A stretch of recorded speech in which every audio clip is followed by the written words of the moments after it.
This video is being put together just to show some of the tactics undertaken by the English coaching team, and also to discuss some of the technical issues that I've observed during the match. England used some very good tactics of holding on to the legs of the ball carrier. In this clip that I've put into the video, the ball carrier is presented from using his knees by the tackler not releasing him. So I'll just show this clip. It should be pretty obvious to people that the player has now held Halfpenny on the floor long enough for England to gain a penalty. Actually, this penalty could equally be reversed. This is a slow motion of the effect and how much time it buys for the 10 to come over the top, because Halfpenny's pinned to the floor. They obviously use a similar tactic, Lancaster, doing the same or a similar type of thing, where I think it's Brad Barrett or the fullback pulls Jamie Roberts his foot up in the air and gets onto his feet, doesn't release the player, and so it disturbs the quick ball and pulls the leg around. So again, another penalty, but obviously the referee is not seeing that. This is another thing that is a good tactic, which Wales were penalised for, and it's not driving straight. I'm not particularly sure why the referee.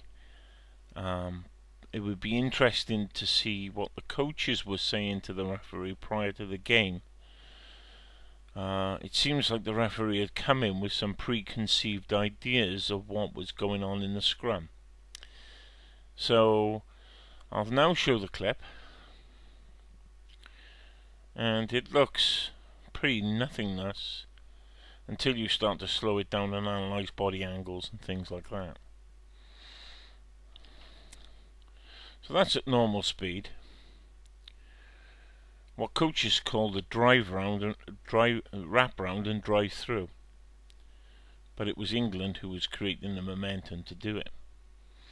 And so what I'm going to show is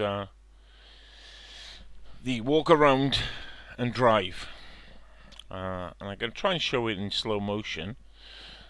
So what you've got now is fairly straight, and Ben Morgan starts to pull the scrum around.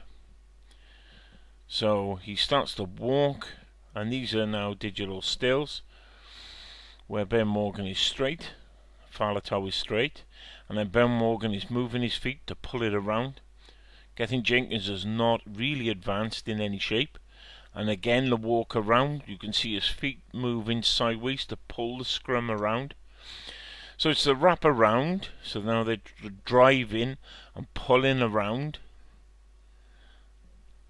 And in this image what I've done is I've shown the body angles, and the Welsh more likely in that image are pointing to the opposition try line, and the English are pointing to the touch line, and they've dragged the scrum around.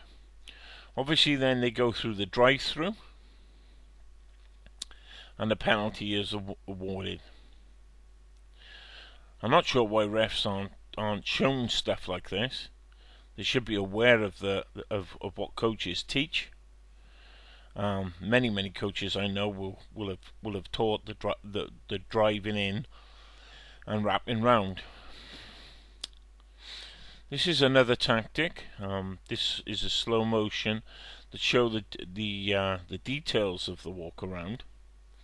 And I've just slowed it down in real time just to give the details. Now the three dotted lines are the central line when it starts, and there is more motion. There's very little forward motion by Gethin-Jenkins.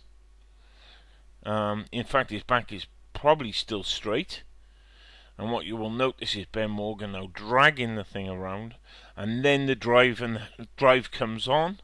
They drive through the mark and drive Wales backwards. And for some reason, the referee has got this totally wrong.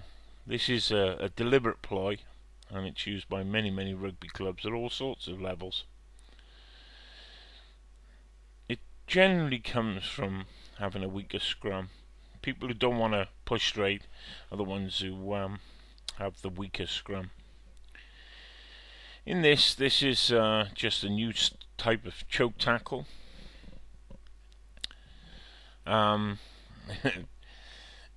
You cut off the air supply to the player, and the player then has to drop to his knees. Obviously illegal and dangerous. I'm not sure that Lancaster would have coached that. So he choked him, but I know many players who would have done that in their days. And the penalty again awarded. Again, from an illegal play, to be honest.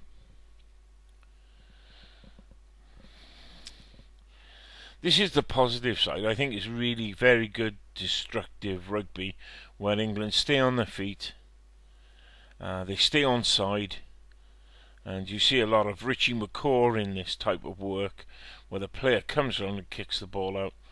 So a number of English players having a shot at it. Here's the second time they have a poke with their foot at the ball, and it just destroys and destroys tempo, and even the delivery of the ball, and distracts players. Owen Farrell did that, and a number of other players did it.